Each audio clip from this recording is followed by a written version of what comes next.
love, and longing. The day is winding down and all the little girls, DRI and Fina included, have been settled down to sleep again, leaving Vernon and Miro Noir as close to alone as they're going to get from here on out. The young battle princess is sitting in his lap and curled up against him like a contented cat, a cool drink and a delicate crystal flute in her hand. Vernon is coiled up around her and just luxuriating in her presence, while his own much more powerful drink is on the nearby end table. Out of accidental confusion range, red wine isn't the most powerful thing humans have, but it's powerful enough. So powerful that Miro Noir has actually gotten tipsy from kissing him too soon after he had a drink. "I want these days to last forever," Miro Noir says, and he gives her a little squeeze. "And so they shall.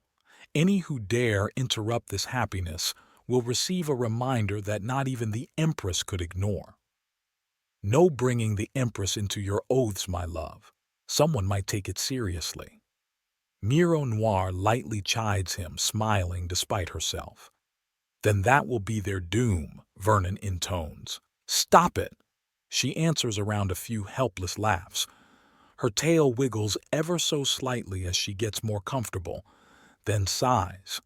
"We're going to end up sleeping in this chair tonight again, aren't we? Well, we could do a little something else.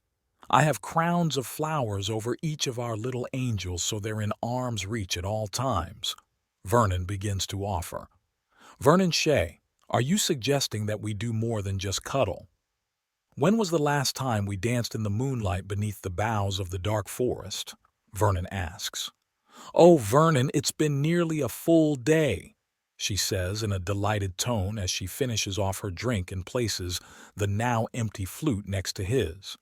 "My God, we must get to it then," he says, rising up with her in his arms, and they vanish in a wood walk. Many thousands of kilometers away, they reappear in a dark glen, lit by the beams of moonlight pouring down from the gaps in the green sea.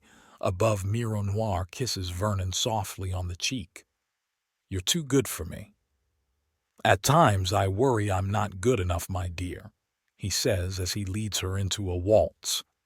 "Oh, Vernon," she whispers as she's swept away in the dance.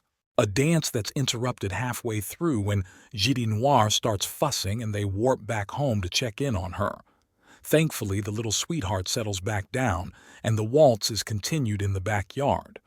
The next day comes at its own pace, and soon enough, both husband and wife are pushing a stroller each. They've kept DRE and Fina Noir together so that they can only bother each other, and not all their sisters. Gidi Noir was semi-fussy the whole night and was napping beside Malinoir, who she was just always in sync with. Vernon has the four of them and also a bit of a mission in mind. He wants to see what kind of stuffies and plush toys his four will gravitate towards the most today. Give them a spread of different types and see which ones bring about the biggest smiles. Miro Noir has Ari and Gia Noir right next to each other and just happily babbling at one another. Meanwhile, the more quiet Uma and Leah are just looking around in wonder. The two quietest girls seemed low maintenance, but Vernon distinctly remembers hearing about a cousin who was quiet as a baby, including when they would just crawl off and be found in the oddest and sometimes most dangerous places. He had shared this tidbit with Miro, and she agreed with him. Uma and Leah would have a very close eye kept on them, so they didn't try climbing up onto a countertop and jumping off in a few short months, of vanishing into the neighbor's home or who knows where else. Then he hears them arrive before he sees them. Oh dear. "The cost of celebrity, my love," Miro Noir states as the first person to start to follow them arrives. They're not too bad about it, but even the least well-known battle princess is a household name on Serbo, and with the sheer amount of drama and silliness their own personal story had, they were easily spotted on the street. Thankfully, the level of stupidity required to actually make a nuisance of yourself to a dark forest sorcerer and a battle princess while they're with their children is outright rare in the galaxy, and usually the sign of a severe mental disorder, suicidal intent, or sheer raving ignorance. The rest kept a fair distance, which Vernon was thankful for. He doesn't mind the attention himself, but if his little angels get crowded by someone, then he's coming out swinging and you'll need a black hole to stop the swings. The first store is some simple groceries. They're not in desperate need. They have a very full pantry of preserved goods, but they're best when mixed with the fresh stuff for added nutrition. It keeps you eating well and prevents you from finding that can that expired decades ago in the back of your drawers. Not to mention that some of the powdered sauces completely overpower the mild taste of the preserves, so you can have your meat endlessly without resorting to nutrition paste or powder. The stuff wasn't bad, but it would only be the first choice of whoever was trying to embody the very concept of boring. Still, it was good to have it as backup. Vernon's training had made him a bit of a pack rat, and as such he had over 100 pounds of tightly stored nutrition powder in the basement of the house. It was pointless to have it. Serbo's own agricultural industries were robust enough that a planetary blockade would just mean the more exotic fares go up in price, and that's about it. Of course, it would also mean that someone's outright begging for war with a people who have a strong tradition of martial combat, but that's neither here or there. In your head again? Mironoir teases him with a slight elbow to the side as he's suddenly brought back to the grocery store, and he smiles at her. I'm afraid so. It happens. I know, I did marry a thinker after all. What's on your mind? Oh, nothing much. I just went down a bit of a mental rabbit hole on the topic of food. It got me thinking about that powder I have in the basement. You know it's only going to be used if we can't persuade this little girls to eat proper food and we have to spike their candy, right? Oh? You think I'll be that much of a pushover to my girls? He asks before thinking. Actually, you already are, darling. It's adorable, Mironoir says, kissing him on the cheek. Right. Well, my mind went to what could possibly make needing that much powder needed. Nothing, darling. Even if Serbo were sieged, she is so lush a gemstone that there is food aplenty. Yes, I know, unless the planet were bombarded in its agricultural areas. After all, we're all used to fresh food being produced on the daily, a siege targeting food production zones. Vernon is cut off with a light kiss. Stop trying to scheme on how to conquer worlds, she chides him. But I want to give you an unmatched anniversary gift, he teases, and she gives him a slight swat on the chest for his cheek. I fear for our daughters. With their dear daddy planning such things, I shudder just how far and fast they'll reach in teenage. Mironoir begins before there's a wet slap and Fina starts crying. DRI had just taken her hand out of her mouth and hauled off on her sister. The sudden crying startles DRI, and she starts joining in the crying too, and Vernon barely has time to suppress the sound around the other girls so they can have a peaceful time. Fina is being gently cleaned off by Mironoir in seconds as DRI is being sweetly shooshed by Vernon, who gives her gentle bounces to calm her. I'm impressed they've lasted this long without fussing, Vernon says. They have been rather well behaved, haven't they? Think they wore themselves out last night? Mironoir asks him.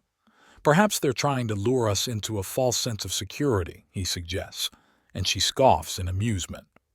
After the two girls settle again, they finish their grocery shopping and head to the next store for Vernon's little experiment. Unfortunately for him, he overestimated just how much his girls would care for stuffies, as they're more interested in wiggling around and trying to find the source of the soft music playing in the children's store than the toys that Daddy is waving at them. It's okay, honey. You've tried your best. A very amused Mironoir notes as he slouches a little in despair after his little girls pay no attention to him. It's okay, he says, taking the stuffed bright purple paratac he's holding and putting it back on the shelf. He then takes a look around the store, and Mironoir can't help but notice his eyes lingering on a specific display. The Princess Collection? She asks him.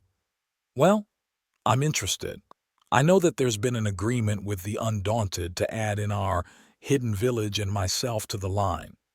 He says somewhat shyly before there's some loud and direct babbling from Noir, and he turns to see her pointing to the speaker high up in the room. Gia is following her point and making numerous inquisitive sounds even as Ari moves from pointing at the speaker to gumming at her own finger. Gia watches the whole thing. Well, she's certainly paying attention, Miro Noir says as Ari slobbers all over her own chubby little hand and starts looking around the room again, much more alert now that the mystery of the music has been solved. Eager to be hatched, eager to point the way. I see a very large group of friends being led into all sorts of trouble in the future, Vernon notes. It may be wise to tag in the trainee sorcerers we have for babysitting. Anyone else will simply be left in the dust by our little ladies. Miro Noir lets out a fond sigh at the latest exaggerated claim from Vernon. It was adorable how he thought his little hatchlings would run roughshod over the entire galaxy given half the chance. She can only imagine the events he'll be musing on when they're actually capable of standing or walking, let alone when they actually start to speak. Still, now that he's mentioned it, she's a little curious herself at the latest in the eternal Battle Princess toy craze, and she pushes the stroller over to see more closely. The toys are not appropriate for girls the age of her daughters, but they are well made, and while a current choking hazard, will no doubt be excellent playthings in the future. The small dolls came in several varieties. The largest were maybe half a meter tall and had enormous detail. They were specifically designed to be used as little axiom puppets for children to play with. The smallest, on the other hand, were so tiny that they barely reach a full centimeter in height, and an entire legion could fit in her palm. And beyond basic dress, hair color, and weapon of choice, it was impossible to tell the micro-legion princesses apart. These ones she'd be keeping far away from her little girls until they were well past the stage of putting everything they possibly could into their mouths.